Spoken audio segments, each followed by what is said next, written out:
RPSC first grade biology की तैयारी कर रहे हैं। मैम बाकी सब कुछ सही है, लेकिन एमसीक्यूज़ कैसे सॉल्व करें, क्वेश्चन कैसे सॉल्व करें, क्वेश्चन सॉल्व करते हैं तो काफ़ी दिक्कत होती है, नंबर कम आते हैं तो डीमोटिवेट हो जाते हैं, बड़ी प्रॉब्लम होती है, इस बात से डील नहीं कर पाते हैं।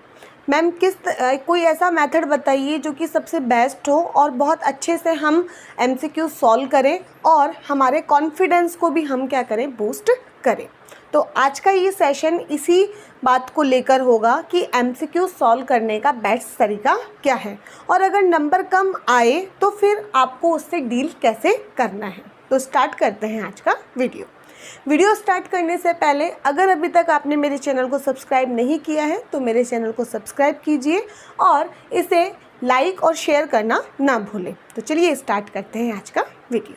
तो पहला क्वेश्चन जो आप लोगों का होता है कि मैम हम सिर्फ पढ़ते ही जाते हैं, हम क्वेश्चन सॉल्व नहीं करते, तो क्या ये हमारे लिए सही है या नहीं है। तो देखो इसका एक ही आंसर है कि अगर आप सिर्फ पढ़ते ही जाएंगे और आप कोई भी क्वेश्चन सॉल्व नहीं करेंगे तो वो पढ़ना आपका एक तरीके से इतना ज़्यादा इफ़ेक्टिव नहीं होगा। मान लिया आपने ह्यूमन डाइजेस्टिव सिस्टम को आपने पढ़ लिया, 10 बार रिवीजन आपने कर लिया, लेकिन क्वेश्चन आपने एक बार भी सॉल्व नहीं किए, तो उस ह्यूमन डाइजेस्टिव सिस्टम में क्वेश्चन किस तरीके के आएंगे, कैसे आने चाहिए, वो आप उससे बिल्कुल भी आपको उसके बारे में कोई भी आइडिया नहीं मिल पाएगा। और फिर जब आप एग्ज़ाम में एकदम से उन क्वेश्चंस को देखोगे तो आप काफ़ी घबरा जाओगे और आप उस सिचुएशन से डील नहीं कर पाएंगे। तो सबसे बेस्ट जो किसी भी कंपटीशन एग्ज़ाम में है कि आपको क्वेश्चन सॉल्व ज़रूर करना है। जो भी आपके पास मटेरियल है, जो भी आपने बुक या गाइड वगैरह परचेज़ कर रखी है, जो भी बुक आपके पास है, उस बुक में आपको क्वेश्चन ज़रूर सॉल्व करना है। ठीक है, आपको क्वेश्चन सॉल्व कैसे करना है, पहले आपको चैप्टर को बहुत अच्छे से पढ़ लेना है, 2 से 3 बार उसका रिवीजन कर लेना है और उसके बाद में उन क्वेश्चन को सॉल्व करना है। अब क्वेश्चन सॉल्व तो करते हैं मैडम, तो हम इस तरीके से करते हैं, कुछ बच्चों की आदत होती है कि जैसे 50 क्वेश्चन ले लिए और 50 क्वेश्चन वो करके देखते हैं कि उन 50 में से उनके कितने सही हुए। अब मान लिया 50 में से उनके 30 गलत हो गए और 20 उनके सही हो गए, तो वो क्या सोचते हैं कि मैंने टॉपिक अच्छे से नहीं पढ़ा, जबकि ऐसा कुछ नहीं है। हमेशा हर एक पर्सन के साथ ये होता है कि हम जो पढ़ते हैं और हम जब क्वेश्चन करने लगते हैं तो हम वहाँ पर सिली मिस्टेक्स करते हैं, हम जल्दीबाजी में उसको पढ़ लेते हैं या कोई भी हमारे यहाँ पे दिक्कत हो जाती है। ठीक है, तो अब इसमें हम डील कैसे करें। देखो, जब भी आप कोई भी क्वेश्चन सॉल्व करें, मान लिया मैंने आज एक चैप्टर पढ़ा इवोल्यूशन का चैप्टर मैंने पढ़ा और फिर मैंने उसको बहुत अच्छे से प्रिपेयर कर लिया, मैंने 2 से 3 बार उसको रिवीजन भी कर लिया, मुझे बहुत अच्छे से वो याद हो गया। अब मैं बिल्कुल प्रिपेयर हूँ उसके क्वेश्चन सॉल्व करने के लिए।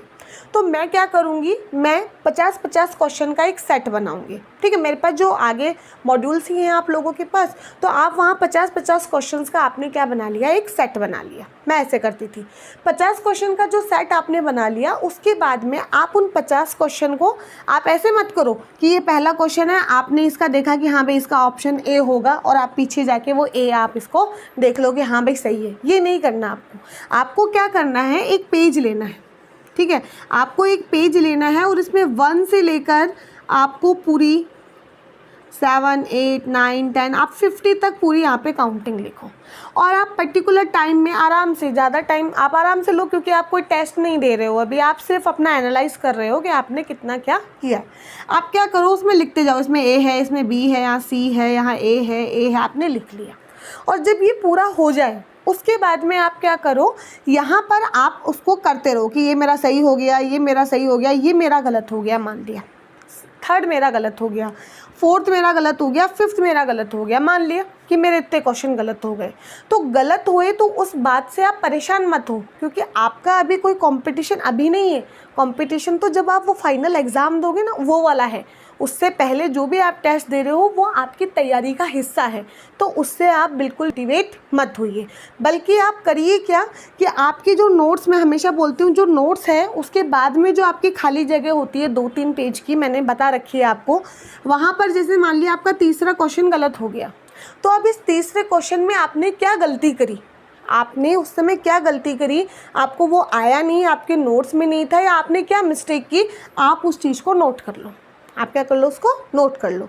50 क्वेश्चन आपने किए, ठीक है, आपने 50 क्वेश्चन किए और मान लिया आपके 20 क्वेश्चन गलत हो गए उस 50 में से, तो आपने वो 20 मिस्टेक्स यहाँ पे नोट कर ली, ठीक है, कि मेरी 20 गलतियाँ ये है, या 20 चीज़ों में से 5-6 चीज़ें मेरी ऐसे बाहर की थी जो मैंने कभी देखी नहीं थी और ऐसे ऐसे मुझसे गलतियाँ हो गई, ठीक है। ये होने के बाद में इन गलतियों को दोबारा से देखो कि हाँ ये लाइनें यहाँ पर मैंने लिखी है और ये मुझे याद में होनी है, और शाम तक एक बार उनको और रिकॉल कर लो।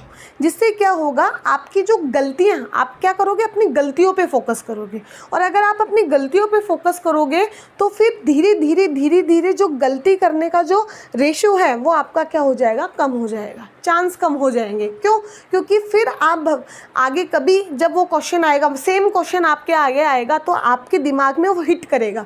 सही हमें फिर भी याद नहीं रहता, लेकिन जो हम गलत कर देते हैं, या आप खुद भी इस चीज़ को फील कर सकते हो कि जो चीज़ हमारी गलत हो जाती है, जो क्वेश्चन, वो हमारे दिमाग में फिट रहता है कि इस एग्ज़ाम में ऐसा कुछ क्वेश्चन आया था और मैंने उसको गलत कर दिया।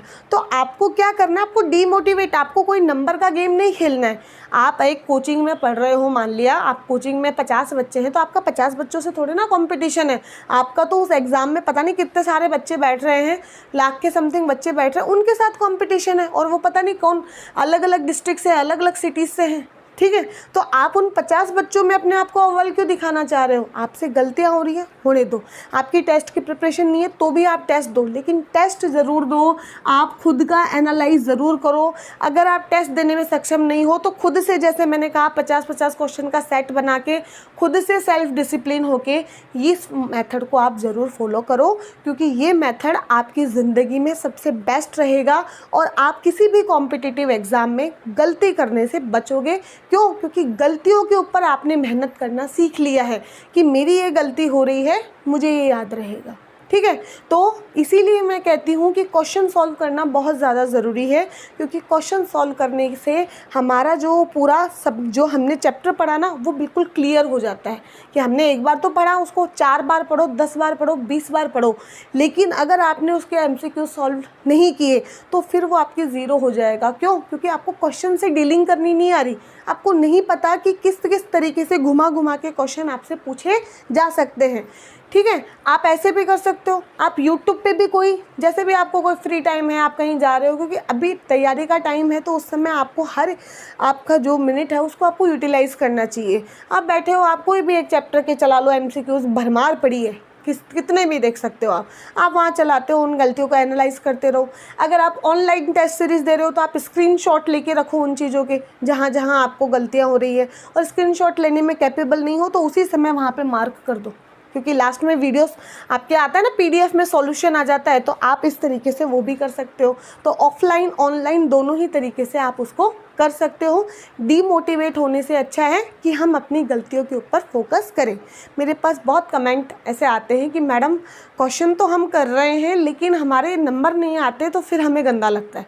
तो मत लगने दो ना। अभी आपके अगर 50 में से 50 भी आ जाएंगे तो नौकरी थोड़ी ना मिल रही है आपको तो उस 3 घंटे के लिए अपने आप को प्रिपेयर करना है जो आपके फाइनल एग्ज़ाम होंगे, ठीक है। तो उस समय आप अपने आप को कैसे प्रिपेयर कर रहे हो, उस समय आपको गलती करने से बचना है, और वो तभी होगा जब आप इस तरीके से आगे बढ़ेंगे।